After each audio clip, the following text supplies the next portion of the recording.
প্রথমেই ধন্যবাদ নাবিল গ্রুপকে আমার উপরে এই আস্থাটুকু রাখার জন্যে।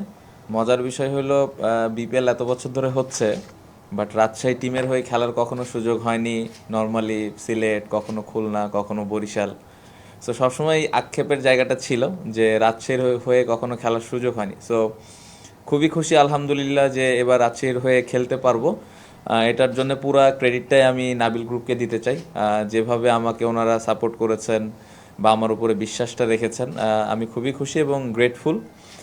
আমি আশা করব যে টুর্নামেন্ট চলাকালীন সময়ে এইভাবে নাবিল গ্রুপ পাশে থাকবেন এবং প্রত্যেকটা ক্রিকেটারকে হেল্প করবেন।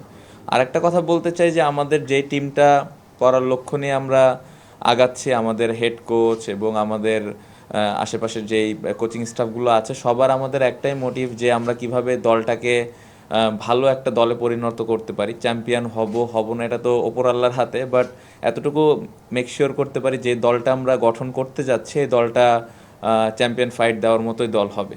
বাকিটা ওপর আল্লাহর হাতে। বাট আরেকটা জিনিস, বিং এ ক্রিকেটার হিসেবে আমি এনশিওর করতে চাই যে Gold's Gym across 30 plus countries. With over 700 plus locations worldwide, train anywhere, belong everywhere. যেই 15-20টা ক্রিকেটারই আমাদের দলে থাকবে, সবার ইন্টেনশনটা দলের উপরে অনেক ভালো থাকবে এবং সবার চেষ্টাটা আমি বলবো যে 120% থাকবে ম্যাচ জেতার জন্য। সো এই এনশিওরটুকু আমি করতে পারি অ্যাজ এ ক্রিকেটার হিসেবে। পাশাপাশি আমি এক্সপেক্ট করব যে এখানে যারা আছেন নাবিল গ্রুপের সাথে এবং পুরা রাজশাহীবাসীর কাছে একটা জিনিসে আশা থাকবে যে দলটার ভালো সময় খারাপ সময় পাশে থাকবেন এবং দলটার জন্য সবাই দোয়া করবেন যেন দলটা একটা ভালো অবস্থানে যেতে পারে এবং দিন শেষে সবার তো এক্সপেকটেশন ওইটাই থাকে যে কীভাবে আমরা কাপটা নিতে পারি। সো ওই কাপটা যেন নিয়ে আসতে পারি, সেই জন্যে সবার সাপোর্টটা দরকার, সবার ওই দোয়াটা দরকার। So thank you very much আমাকে এভাবে সম্মানিত করার জন্য এবং আমার উপরে বিশ্বাসটা রাখার জন্য। Thank you.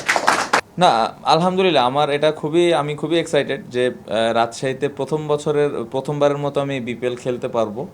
এর আগে ওই খেলার সুযোগটা হয়নি। সো এখানে তো একটা আক্ষেপের জায়গা ছিল যে প্রতি বছরই রাজশাহীর টিম হয়, বাট খেলার সুযোগ হয়নি। কখনো খুলনা, কখনো বরিশাল, কখনো সিলেটে খেলা হয়েছে। তো এই আক্ষেপের জায়গাটা এবছর থেকে আর থাকবে না। সো খুবই খুবই এক্সাইটেড এবং আশা করছি ভালো কিছুই হবে।